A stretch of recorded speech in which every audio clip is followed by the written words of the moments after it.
એટલે ગોલ તો એવું હતું કે ભાઈ આપણે જે બેકગ્રાઉન્ડમાંથી આવીએ છીએ બરાબર ને ફાર્મર ફેમિલીમાંથી ત્યાં ગોલ ડિસાઇડ ના થાય રાઈટ. પાયલટ ટ્રેનિંગ માટે આઉટ ઓફ કન્ટ્રી જાઓ, પછી આવીને અહીંયા ઇન્ડિયાની તમારે કન્વર્ઝન એક્ઝામ આપવી પડે, પછી તમને ઇન્ડિયન લાયસન્સ ઇસ્યુ થાય.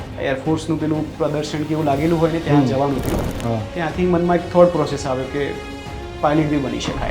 हमने खेतों से हवाई जहाज को देखने से लेकर हवाई जहाज से खेत देखने का सफर तय किया है. પણ પેસેન્જર ઇઝ પેસેન્જર, એટલે એમને એવું થાય કે ક્યાં નાનું છોકરું પ્લેન ઉડાડે છે. મોસ્ટલી અમે ફ્લાય તો બધા વીઆઈપી ને જ કર્યા છે. વિશાલભાઈએ તો મોદી સાહેબને બી ફ્લાય કર્યા છે. તો મેં આપણે ગુજરાતના એટલીસ્ટ 4 મુખ્યમંત્રી અને 4 ગવર્નર સાહેબ જોડે કામ કર્યું. મેં બી મોસ્ટલી ગુજરાતના 3 સીએમ જોડે ફ્લાય કર્યું. ઇનફેક્ટ ગુજરાતને છોડીને બધા સીએમને ફ્લાય કર્યા છે. 10 સ્ટેટ્સના સીએમને ફ્લાય કર્યા છે. પાયલટ ઇન કમાન્ડ હોય જે મેઇન કેપ્ટન હોય એના જોડે ખાસ અનુભવ હોવો જોઈએ કે મિનિમમ 3000 કલાકનો એક્સપિરિયન્સ હોવો જોઈએ ફ્લાઇંગ. જો પાયલટના જોડે જ પેરાશૂટ હોય લઈને ઉડી જાય તો પેસેન્જર શું કરે? ઉપરનો રૂટ પણ ફિક્સ હોય, હાઈવેઝ ડિસાઇડ હોય છે, એટલે આપણે ડિસાઇડ હોય ને એ જ રીતે. તો જ્યારે પીએમનું એરક્રાફ્ટને ઓલવેઝ નામ આપવામાં આવે ઇન્ડિયા 1. ઓકે, ભારત અથવા ઇન્ડિયા 1 કહેવામાં આવે. એટલે એ એરક્રાફ્ટ ફ્લાય કરતું હોય તો એના 100 કિલોમીટરના આજુબાજુ બીજું કોઈ એરક્રાફ્ટ ના ઉડી શકે. કોઈ પાયલટને દિવસમાં 8 કલાક જ ફ્લાઇંગ કરવું છે, તમે એને 9 કલાક કરાવ્યું અને કંઈક ઇન્સિડન્ટ થઈ ગયો તો ઇન્સ્યોરન્સનો ક્લેમ ના મળે તમને. રિગાર્ડલેસ ઓફ ઓલ ધ પાયલટ બધાનું ચેકિંગ થાય. નોર્મલ લાઈફ માટે તમે ફિટ છો, પણ ફોર ધ ફ્લાઇંગ પર્પઝ એ અમુક સર્ટેન એવા પ્રોટોકોલ છે કે જે તમને એમાં ઇસ્યુ થઈ જાય એમ. એવરેજ આ સ્ટડીનો ને બધો ખર્ચો કેટલો થતો હશે? અત્યારે હાલ 50 લાખથી લઈને 70-80 લાખ સુધી થતું.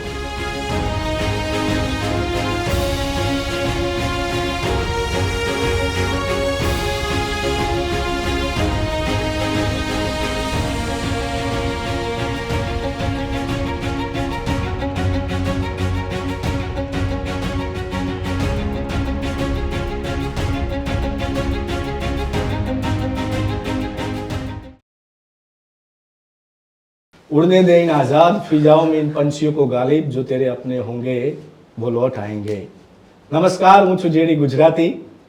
તમે બંધ આંખે આકાશમાં ઉડવાના સપના તો ઘણા જોયા હશે, પણ આજે ધ જેડી ગુજરાતી શોના મહેમાન બન્યા છે 3 એવા મિત્રો કે એમને ખુલ્લી આંખે આકાશમાં ઉડવાનું સ્વપ્ન જોયું અને આ એમની જર્નીને લગભગ 10 થી 15 વર્ષનો સમયગાળો પણ થયો છે. આપણે ઘણીવાર આપણા બાળકને લાડમાં કહીએ છીએ કે તું મોટો થઈને પાયલોટ બનજે, પણ હજી પણ આપણી આસપાસ ઘણા બધા લોકો એવા છે કે પાયલોટ બનવું તો બનવું કેવી રીતે, આના માટેની શરૂઆત શું હોઈ શકે, પાયલોટની લાઈફસ્ટાઈલ કેવી હોય છે. તમારા જે તમામ સવાલો છે એ સવાલોના જવાબ આપવા માટે 3 મારા મિત્રો છે, સ્ટુડિયોના મહેમાન બન્યા છે. વિશાલભાઈ છે, દીપ્તિશભાઈ છે ને વિપુલભાઈ છે. 3 મિત્રોનું સ્વાગત છે પોડકાસ્ટમાં. તો દીપ્તિશભાઈ, તમારાથી આપણે શરૂઆત કરી. એવું ક્યારે માઇન્ડમાં ક્લિક થયું કે પાયલોટ જ બનવું છે, કે પહેલાં કોઈ ગોલ અલગ હતો પછી અચાનક આમાં આવવાનું થયું? એટલે ગોલ તો એવું હતું કે ભાઈ આપણે જે બેકગ્રાઉન્ડમાંથી આવીએ છીએ બરાબર ને ફાર્મર ફેમિલીમાંથી, ત્યાં ગોલ ડિસાઇડ ના થાય રાઈટ. ધીમે ધીમે ખબર પડે કે શું કરવું છે, કે ક્યાં જઈશું બરાબર ને, બીકોઝ કઈ બનાયેલું કઈ પ્લેટ સજાયેલી તો હોય નહીં રાઈટ. તમે એટલી મોટી વાત કરી કે આ લોકો 10 સેકન્ડ પછી સમજશે રાઈટ. અને હું તો એ બેકગ્રાઉન્ડમાંથી આવું છું ભાઈ કે અમારી જોડે તો એટલી લેન્ડ બી નથી ખેતી કરવા માટે બરાબર ને, એટલે ફાઇનાન્શિયલી બહુ જ મતલબ લેક કરતા હતા. ઇવન ગ્રેજ્યુએશન માટે બી બહુ સ્ટ્રગલ કર્યો. હા, એના પછી એવું થયું કે આ વિશાલભાઈને જવાનું થયું પાયલટ બનવા માટે યુએસ.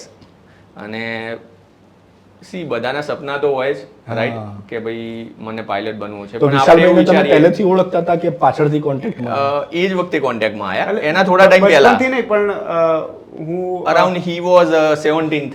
હું 17 યર્સનો હતો અને જ્યારે મારે પાયલટ સ્ટાર્ટ કરતો હતો એટલે પછી તમે એમને જોઈને એવું થયું કે હા, એટલે એક ઇન્સિડન્ટલી મારા કોન્ટેક્ટમાં આવ્યો બરાબર ને, ત્યાંથી દોસ્ત બન્યા. હા, ત્યાંથી દોસ્ત બન્યા. અને પછી એ યુએસ ગયો અને યુએસ ગયા પછી એની ટ્રેનિંગ સ્ટાર્ટ થઈ અને પછી ધીરે ધીરે મેં બી વિચાર્યું કે મારે બી કરવું છે. એ વખતે હું દૂધસાગરમાં જોબ કરતો હતો અને જોડે દૂધસાગર ડેરીમાં જોબ કરતો હતો, લેબોરેટરીમાં હતો. ઓકે. તો વિપુલભાઈ પછી આ જર્નીમાં ક્યાંથી જોડાયા તમે? પાછળથી આવ્યા પછી, એટલે કે 5-1 વર્ષ પછી. અચ્છા, 5 વર્ષ પછી જોડાયા. તો આપણે 1 by 1 સમજીએ કે આ જેમ તમે દૂધસાગર ડેરીમાં પહેલા જોબ કરી. જોબ બી કરતો હતો, જોડે જોડે આપણી એક ઓફિસ હતી, એમાં આપણે પાસપોર્ટનું, વિઝાનું અને આ જે બધી ગવર્મેન્ટ જોબ આવે ને Okay. એનું કરતા હતા. એના પછી આપણે એક IELTS સેન્ટર સ્ટાર્ટ કર્યું, ટ્રેનિંગ સેન્ટર, ત્યાં આપણે વિસનગરમાં જ. એટલે એ આપણું ફિલ્ડ હતું. એટલે એના પછી એવું થયું કે મારે US જવાનું થયું ઓકે. ફ્લાઇંગ ટ્રેનિંગ માટે. એટલે પછી મેં એ બધું બંધ કરી દીધું. અને તો job તમારું પર મૂળ resign આપી વતન દીધું. વિસનગરની આજુબાજુ છે? બાજુમાં જ ગુંજા, ગુંજા વડનગર રોડ ઉપર. ઓકે. પછી સ્ટડી કેવી રીતે કરવાનું તમે? એટલે મેં ગ્રેજ્યુએશન તો સાયન્સમાં હતું જ મારું. હા. હા, એના પછી મેં ત્યાં ફ્લાઇંગ સ્કૂલમાં એડમિશન લીધું વિશાલની એડવાઇસથી, બરાબર ને? પહેલાં તો એની સ્કૂલમાં જ લીધું. દેન જ્યાં પછી કઈ સ્કૂલ? એમની કઈ સ્કૂલ હતી? એની હતી ASA હતી, હે? હા. અમેરિકન ESA કરીને સ્કૂલ નોર્થ ઓફ એવિએશન. કેલિફોર્નિયામાં હતી. હા, near American San school Out of of country. Aviation. Yes, San ફ્રાન્સિસ્કોના નજદીક હા, હતી. USA માં હતી, કેલિફોર્નિયામાં. Northern special study California. કરવા માટે તમે ત્યાં ગયા? ત્યાં ગયા, રાઈટ. હા, ત્યાં કેટલા વર્ષ રહ્યા તમે? ત્યાં અરાઉન્ડ 2 years. ઓકે. તો વિશાલભાઈ તમે પણ ત્યાંથી જ સ્ટડી કર્યું? હા, કે? એટલે મેં ત્યાંથી સ્ટડી કર્યું. પહેલાં નોર્થ કેલિફોર્નિયામાં હતી, પછી અમે લોકો ત્યાંથી એક બીજી ફ્લાઇંગ સ્કૂલ ચેન્જ કરીને સધર્ન કેલિફોર્નિયા, LA, લોસ એન્જલિસના નજદીક. ઓકે. ત્યાં આગળ હું હતો, દીપ્તિશભાઈ હતા. એટલે અરાઉન્ડ 2 વર્ષ જેવો સમય ત્યાં હતા અમે લોકો, બિટવીન 2006 to 2008. એટલે આમાં કેવું હોય છે કે જેવી રીતે તમે ફોરેનમાં મેડિકલ કરવા જાઓ એ જ રીતે આ પાયલટ ટ્રેનિંગ માટે આઉટ ઓફ કન્ટ્રી જાઓ, પછી આવીને અહીંયા ઇન્ડિયાની તમારે કન્વર્ઝન એક્ઝામ આપવી પડે અને પછી તમને ઇન્ડિયન લાયસન્સ ઇસ્યુ થાય એમ. ઓકે. પણ અહીંયા શું છે કે ઓલ ઓવર ધ વર્લ્ડ યુએસની જે ટ્રેનિંગ કહેવાય one of the best in aviation એ સમયમાં બી હતી. અત્યારે તો આપણે ઇન્ડિયામાં બી સારી સુવિધાઓ થઈ ગઈ. એટલે એવિએશનનું હબ કહેવાય યુએસ. એટલે ઓકે. આપણને એટલું ગાઈડન્સ એટલે એ વખતે તમે જાતે રિસર્ચ કર્યું આ બધું કે જાતે જ રિસર્ચ કર્યું, વિઝાનું કામ બી પોતે કર્યું, કોઈ એજન્ટ ઇન્વોલ્વ નહીં, કશી ખબર નહીં, અને ઇટ વોઝ લાઈક બહુ યુનિક જર્ની હતી. ને વિપુલભાઈ તમે ક્યાંથી સ્ટડી કર્યું હતું? મેં મારો જે ઇનિશિયલ કોર્સ હતો એ ઇન્ડિયામાંથી જ કર્યો. ઓકે.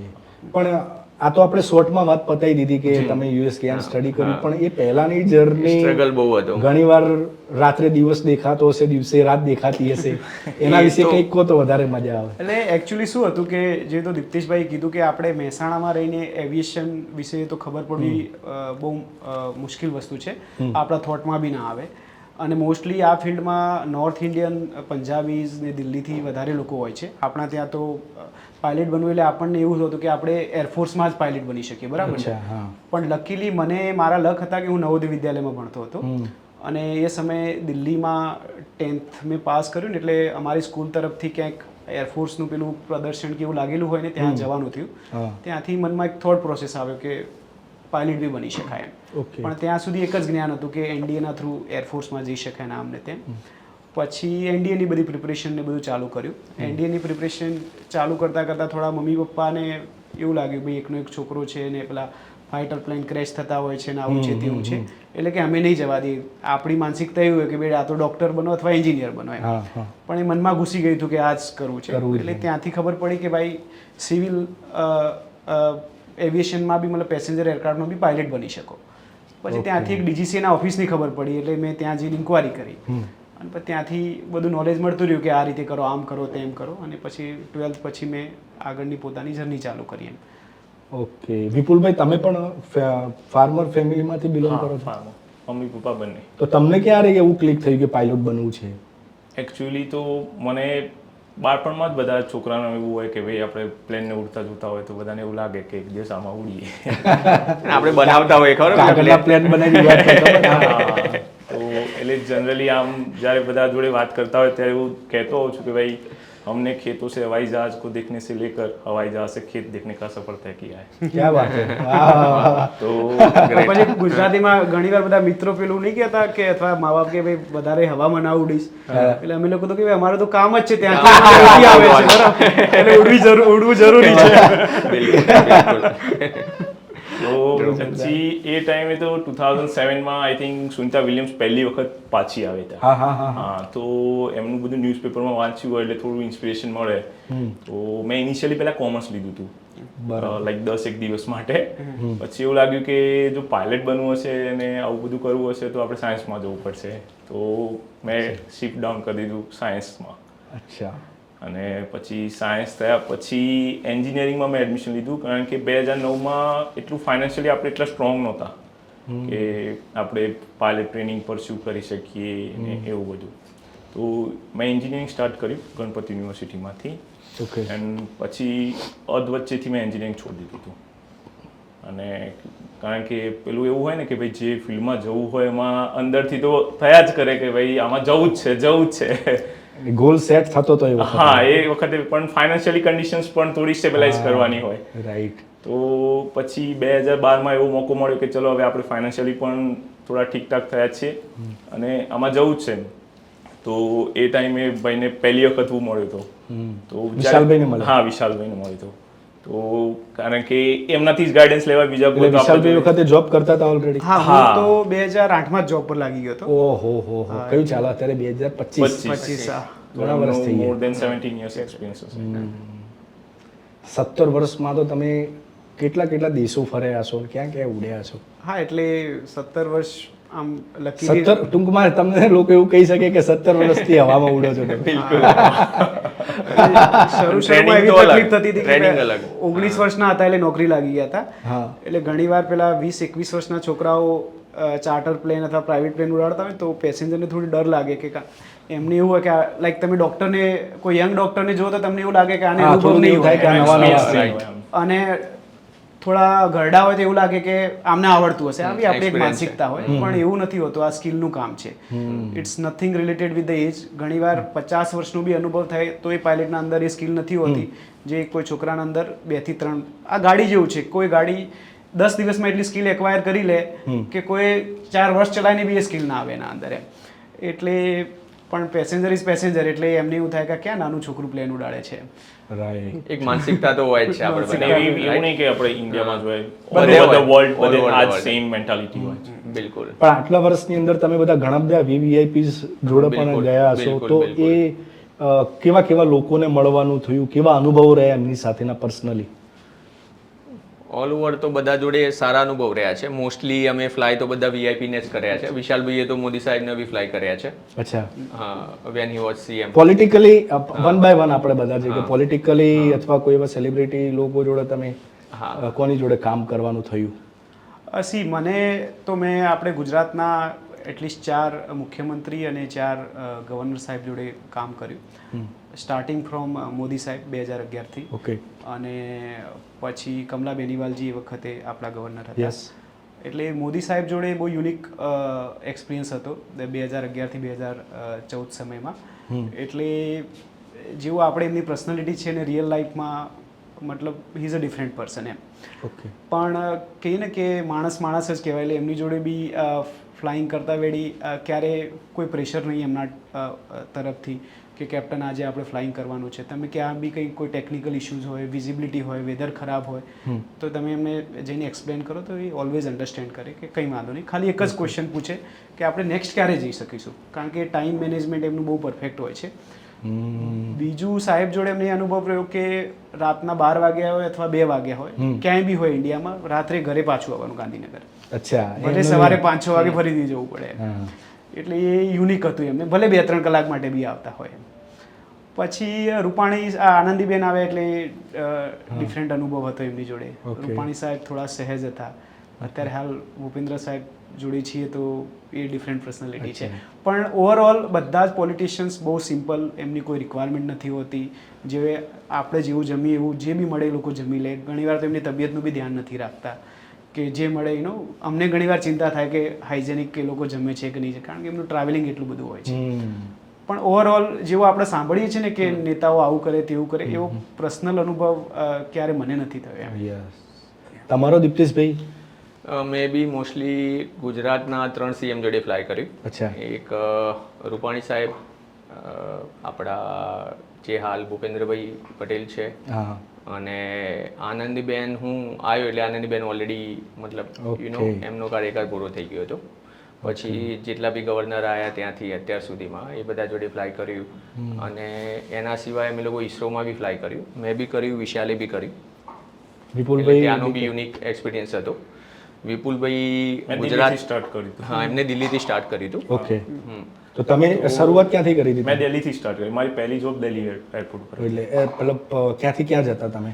આમાં એવું એકચ્યુઅલી ફિક્સ ના હોય ઓલ ઓવર ઇન્ડિયા જ્યાં આગળ જેના પણ જેમ કે મેં ઘણા ઇનફેક્ટ ગુજરાતને છોડીને બધા સીએમને ફ્લાય કર્યા છે 9 થી 10 સ્ટેટ્સના સીએમને ફ્લાય કર્યા છે. ઓકે અધર સ્ટેટ અધર સ્ટેટના લાઈક કે જેમ કે ભુવનેશ્વર ઓડિશામાં અમે હતા તો ત્યાં આગળ નવીન પટનાયક હતા તો એમના જોડે બહુ જ ખાસું કામ કર્યું. વસુંધરા રાજે એ ટાઈમે એમનું ટેન્યોર ખતમ થવા આવ્યું હતું તો એ ટાઈમે એમને પણ ફ્લાય કર્યા પછી અશોક ગેહલોત સાહેબને પણ ફ્લાય કર્યા. જ્યારે પોલિટિકલી અથવા તો જે બી વીવીઆઈપીસ જોડે તમારે ફ્લાય કરવાનું થતું હશે એટલે એમને પ્રોટોકોલનું પણ બહુ ધ્યાન રાખવું પડતું હશે. પ્રોટોકોલનું એટલે ડિફરન્ટ ક્વોલિફિકેશન જોઈએ એમને ફ્લાય કરવા માટે. Yes. VIP qualification VIP qualification જોઈએ અને એરક્રાફ્ટના પ્રોટોકોલ્સ અલગ હોય, સેફ્ટી પ્રોટોકોલ્સ અલગ હોય, એટલે એના માટે સરકારના ધારાધોરણો અલગ છે વીઆઈપીને ફ્લાય કરવા માટે. એટલે એ તમારે as a pilot be follow કરવા પડે, એઝ એ કંપની એટલે એવા મેજર કયા રૂલ્સ એન્ડ રેગ્યુલેશન છે જે તમારે ફોલો કરવા પડે? જે પાયલટ ઇન કમાન્ડ હોય, જે મેઇન કેપ્ટન હોય, એના જોડે ખાસ અનુભવ હોવો જોઈએ કે મિનિમમ 3000 કલાકનો એક્સપિરિયન્સ હોવો જોઈએ ફ્લાઇંગનો. કન્ટિન્યુઅસલી? ના કન્ટિન્યુઅસલી ઓવરઓલ ટોટલ કે લાઈક તમે ફ્લાઇંગ સ્કૂલથી પાસ આઉટ થઈને આવો તો તમને 200-250 કલાકનો જ એક્સપિરિયન્સ હોય. પછી છોકરો હળવળે એનો અનુભવ થતો જાય ને પછી એક સર્ટેન જે પર્ટિક્યુલર એરક્રાફ્ટ તમે ઉડાડતા હોય એના ઉપર લાસ્ટ 1 મહિનામાં આટલા આવર્સ હોવા જોઈએ, લાસ્ટ 6 મંથમાં આટલા આવર્સ હોવા જોઈએ, તો જ તમારી સ્કિલ મેન્ટેન રહે ને. લાઈક તમે ગાડી ના ચલાવો 6 મહિના સુધી તો અને ડાયરેક્ટ રોડ ઉપર લઈને ઉતરો તો થોડું તમને આમ એટલું કમ્ફર્ટેબલ ના આવે. પછી નાઇટ ફ્લાઇંગનું બી એ રીતે હોય, નાઇટ ફ્લાઇંગનો એક્સપિરિયન્સ જોઈએ. અને સૌથી યુનિક અમારી ફિલ્ડ વિશે શું છે ખબર છે? તમે દુનિયાની કોઈ બી ફિલ્ડ લઈ લો, લાઈક તમારી એન્જિનિયરિંગ અથવા ડૉક્ટર, ત્યાં તમને ભૂલ કરવાની ગુંજાઈશ છે તમારી જોડે કે તમે એરર કરશો તો okay you can correct. Second, decision લેવાનો ટાઈમ છે તમારી જોડે. આ બંને વસ્તુનો અભાવ અમારી જોડે છે. અમારી જોડે અમારું દરેક ડિસિઝન સાચું હોવું જોઈએ અને સેફ હોવું જોઈએ અને ડિસિઝન લેવાનો ટાઈમ નથી. મતલબ તલવાર અહીંયા લટકતી રહે છે. You have to be 100% every time. કોઈ ઓપ્શન નથી. કોઈ ઓપ્શન નથી, કારણ પેસેન્જરના જીવન મરણનો સવાલ તો પછી છે, પહેલો તો તમારો સવાલ છે, બરાબર? અને આમાં એરફોર્સના એરક્રાફ્ટ જેવું ના હોય કે કંઈ થયું તો પેરાશૂટ લઈને ઉડી જાવ. કોઈ બી સિવિલ એરક્રાફ્ટમાં પેરાશૂટ ના પેસેન્જર માટે હોય ના પાયલટ માટે હોય. એમાં એવું માનવામાં આવે કે જ્યાં સુધી પાયલટ એનો લાસ્ટ એફર્ટ સુધી એને ટ્રાય કરવાનો એરક્રાફ્ટ અને પેસેન્જરને બચાવવાનો. જો પાયલટના જોડે જ પેરાશૂટ હોય, લઈને ઉડી જાય તો પેસેન્જર શું કરે પછી? અને બીજું શું હોય કે માની લો કે ઇમરજન્સી ઇવેક્યુએશન બી કરાવ્યું ને તો પહેલા પેસેન્જરને કરાવવાનું, બધા નીકળી જાય, પાયલટને તો છેલ્લે જ નહીં કરવાનું. કઈ બી ઇમરજન્સી આવી ગઈ એટલે ઇન શોર્ટ કે વિશાલભાઈ તો એવું જ કહેતા હોય કે ભાઈ સિચ્યુએશન અરાઇઝ થાય એના પહેલા આપણા જોડે સોલ્યુશન હોવું જોઈએ. ઇન શોર્ટ એવું ઇમરજન્સી આપણે ડિસ્કસ ના કરી શકીએ. અમારા બધાને લાઈફમાં ઇમરજન્સી આવેલી છે એરક્રાફ્ટમાં, કંઈક ના કંઈક we can not disclose. Okay. ભાઈ તમને તાલીમમાં એવું તો શીખવાડતા હશે કે ભાઈ આવું અચાનક થઈ જાય તો પાણીની અંદર આને લેન્ડ કરવું કે એવું કંઈ આમાં જયેશભાઈ શું છે? It's more about a technical તાલીમ રાધર દેન ફિઝિકલ તાલીમ. એમ પાયલટ માટે એટલી ફિઝિકલ ઇટ્સ ઓકે, તમે general fitness is okay, but it's all about technical skill. કે જેટલી વસ્તુઓ, ફોર એક્ઝામ્પલ અહીંયા આગ લાગી ગઈ, બરાબર, તો તમે ડિફરન્ટ રીતે બિહેવ કરશો કારણ કે તમે સિચ્યુએશન જોઈ નથી. પણ અમને એ બધી વસ્તુઓ તાલીમ આપવામાં આવે કે એરક્રાફ્ટમાં આગ લાગે તો કઈ રીતે કરવાનું, એન્જિન ફેલ થયું તો કઈ રીતે કરવાનું, હાઇડ્રોલિક્સ ઇલેક્ટ્રિક ફેલિયર થયા તો શું કરવાનું. જો તમે સિચ્યુએશન જોઈ હશે અને જો પ્રેક્ટિસ કરી હશે તો તમને કંઈ નવું નહીં લાગે. Decision making is very important. એટલે તમને લાગશે કે તમારે શું કરવાનું છે કે શું નથી કરવાનું. એટલે તાલીમ ઇઝ ઓલ અબાઉટ કે નોર્મલ કન્ડિશનમાં એરક્રાફ્ટને કઈ રીતે હેન્ડલ કરવું, પ્લસ એબનોર્મલ કન્ડિશનમાં કઈ રીતે હેન્ડલ કરવું. અને પ્લસ ઇન્ડિયાની શું યુનિક સિચ્યુએશન છે કે અહીંયાના આપણા વેધર બહુ એડવર્સ છે. મતલબ ગરમી પડે તો બહુ ગરમી પડે, જ્યારે તુફાન ને વરસાદ આવે, આપણા જેટલા કડક મોન્સૂન થંડરસ્ટોર્મ એક્ટિવિટી વર્લ્ડમાં કદાચ ઇન્ડોનેશિયા અને એ બધો પાર્ટ છોડીને બાકી યુએસ અને યુરોપમાં આટલા સિવિયર વેધર નથી હોતા એમ. એટલે અહીંની કન્ડિશન બહુ યુનિક છે. અને જેટલું ગરમીના એન્વાયરમેન્ટમાં ફ્લાઇંગ કરવું ને એટલે પાયલટ માટે ડિફરન્ટ ચેલેન્જિંગ હોય છે. Cold environment is very easy. એમ ગરમીમાં તકલીફ શું પડે ફ્લાઇંગ કરવામાં? ગરમીમાં શું તકલીફ પડે કે જ્યારે ગરમી પડે એટલે એર રાઇઝ થવાનું ચાલુ થાય. તમે નહીં ઘણી વાર જોતા કે ધૂળ ઉડે છે, આ કરે, એટલે જે એર પોકેટ્સ આવે ને એ એરક્રાફ્ટને સ્ટેબિલિટી ઉપર નીચે કરે. જે પેલું ટર્બ્યુલન્ટ એર આવે, તમે જતા હશો ઉનાળામાં તો ઘણી વખત તમને અહેસાસ થતો છે કે ભાઈ ક્લાઉડ નથી પણ એરક્રાફ્ટ ટર્બ્યુલન્સના લીધે ક્લિયર એર ટર્બ્યુલન્સ હોય. ક્લિયર આપણે બધું દેખી શકતા હોય પણ તો બી એરક્રાફ્ટ હલતું હોય એટલે ટર્બ્યુલન્સ. એના કારણે અમે આ દુબઈ, યુરોપ ને અમારે દર વર્ષે ટ્રેનિંગ કરવી પડે. એવરી યર્સ અમારી સ્કિલનું ડેમોન્સ્ટ્રેશન કરવું પડે કે સ્કિલ ડાઉનગ્રેડ તો નથી થઈ રહી. લાઈક ડૉક્ટરની લાઈનમાં શું હોય કે એક વખત તમે ડૉક્ટર બની ગયા પછી કોઈ ટેસ્ટ લાઈફ ટાઈમ ના હોય. અમારે એવરી યર ને એવરી 6 મંથ કે અમારી કોઈ સ્કિલમાં કંઈ ડાઉનગ્રેડ તો નથી પ્રૂવ થયું કરવું પડે. કે over the time you never નો કે તમારી લાઈફમાં શું ચાલી રહ્યું છે એ ઇફેક્ટ અહીંયા ના આવવો જોઈએ. એટલે અમે યુરોપને ત્યાં ટ્રેનિંગ કરવા જઈએ એટલે ત્યાંના બધા ઇન્સ્ટ્રક્ટર એવું જ કહે કે યુ આર ફ્રોમ ઇન્ડિયા, તમે તો અમારા કરતા બી ખરાબ વેધર જોયા છે બરાબર, એટલે આ બધું તો તમને શીખવાડવાની જરૂર જ નથી. સોશિયલ મીડિયામાં એ બધા કહેતા હોય છે ને કે India is not for beginners. True. તમે મોન્સૂનમાં મુંબઈ એન્ડ ઓલ ફ્લાય કરો, very pathetic situation for pilot, very ખાસ કરીને ચેલેન્જિંગ. મુંબઈમાં અને ઇન વિન્ટર્સ દિલ્હી. અને એમાં બી એરક્રાફ્ટની લાઈન લાગેલી હોય બરાબર, એક ઉપર એક ઉપર એક ઉપર એક ઉપર, એટલે અને એમાં બી વેધર એર ટ્રાફિક કંટ્રોલરની તમે જે સ્ક્રિપ્ટ સાંભળો ને એ સમય એક એક સેકન્ડની ગિનતી હોય ત્યાં. બિલકુલ. ત્યાં તમે ટક, મિસ ટક, ના ટક, કરી ટક, શકો. અને એટલે જનરલી કે બધું જ સેકન્ડ્સમાં ચાલતું હોય અને ટાઈમ પણ લોકો સેકન્ડ્સમાં કહેતા હોય કે 10 સેકન્ડ્સ 20 સેકન્ડ્સ. તમે લેન્ડિંગ Normal સિક્વન્સમાં હોય ને language તો તમને સેકન્ડમાં મળે એમ. You are number 3. અચ્છા. હા, અને તમને કે ભાઈ 5 સેકન્ડ 10 સેકન્ડ એ રીતે લેન્ડિંગ ટાઈમ જનરલી એ રીતના પેલું એ કરતા હોય. આપણે થોડુંક આને ડિટેલમાં જે સમજીએ કે share એર ટ્રાફિક કંટ્રોલ છે, માની લો કે કંઈક મિસમેનેજમેન્ટ થયું અથવા એટમોસ્ફિયર ખરાબ છે કે એવું કંઈક, તમે લેન્ડ કરવાની પોઝિશનમાં હતા અને કમાન્ડ મળે કે લેન્ડ નથી કરવાનું, તો આ જે સિચ્યુએશન કેવી હોય, મતલબ એ વખતે શું આમાં ટેકલ શું છે કરવાનું? જયેશભાઈ કે ફાઇનલ ઓથોરિટી જે હોય ને પાયલટ ઇન કમાન્ડ, જે મેન કેપ્ટન હોય ને એરક્રાફ્ટ, એને ફૂલ ઓથોરિટી છે ઇન ઇમરજન્સી અને સેફટી માટે કોઈ બી પ્રોટોકોલથી ડેવિએટ કરવાની. Like air traffic controller final authority નથી, એ ખાલી ટ્રાફિક પોલીસ છે ઓકે. કે મેનેજ કરે છે કે તું લેફ્ટ જા, તું રાઈટ જા, ઊભો રહે અથવા ઉપર જા અથવા નીચે જા. પણ કોઈ ડ્રાઈવરને એવું લાગતું હોય કે ના મારે અહીંયા ઊભા રહેવાથી કોઈને ટક્કર લાગી શકે છે કે મારી ગાડી ડેમેજ, તો ફાઇનલ ડિસિઝન એ કેપ્ટનનું છે. ઇમરજન્સીમાં લેન્ડ કરી શકે. You can deviate from any Any situation deviate કરી, તમારા anywhere. એરક્રાફ્ટને બચાવવા માટે. એનીવેર. પણ એ છેલ્લા તબક્કામાં હશે. છેલ્લું બહુ જ એ emergency. લાસ્ટ Emergency ઓથોરિટી માં. કેપ્ટનની છે કે કંઈ પછી એના પછી ઇન્વેસ્ટિગેશન થાય કે એકચ્યુઅલી શું થયું હતું. એવિએશનમાં everything is recorded. The moment you entered in the aircraft, તમારા વોઇસથી લઈને તમારા એવરીથિંગ ઇઝ રેકોર્ડેડ. ડેટાસ પણ બધા દરેક રેકોર્ડ ડેટા રેકોર્ડ થતો. ઓકે. યસ. એટલે તમે તમારે એવું નહીં કે તમારી મરજીથી એરક્રાફ્ટ લઈને ઉડી ગયા, ભાવનગર જવાનું તો લાઈન થોડો આમ લેફ્ટ આંટો મારું, થોડો રાઈટ આંટો, એવું કશું એવું ના કરી શકો. ઉપરનો રૂટ પણ ફિક્સ હોય મેં. હાઈવેઝ ડિસાઈડ હોય છે, એ તો આપણે ડિસાઈડ હોય ને એ જ રીતે. અચ્છા, એ રીતે એ જ રૂટથી જવાનું. આ જવા- પાયલટને મજા આવે એ રીતે નહીં. ના ના હાઈટ અને ડિરેક્શનના Mainly- હિસાબથી બધા રૂટ હોય. In weather you can deviate, like કે તમે વેધરને રાઈટ લેફ્ટ થી ડેવિએટ કરી શકો ને પણ with એવું. prior પણ કંટ્રોલરને permissions. ઇન્ટિમેશન આપવાનું, રડાર કંટ્રોલર હોય ને એના ઇન્ટિમેશન આપવાનું. ઘણીવાર આપણે સાંભળીએ છીએ કે ભાઈ સોફ્ટ લેન્ડિંગ થયું અને ઘણીવાર આમ જ્યારે લેન્ડિંગ થતું હોય એટલે વિમાન આમ અથડાતું હોય એવું ફીલ થાય, તો એનું શું રીઝન હોય?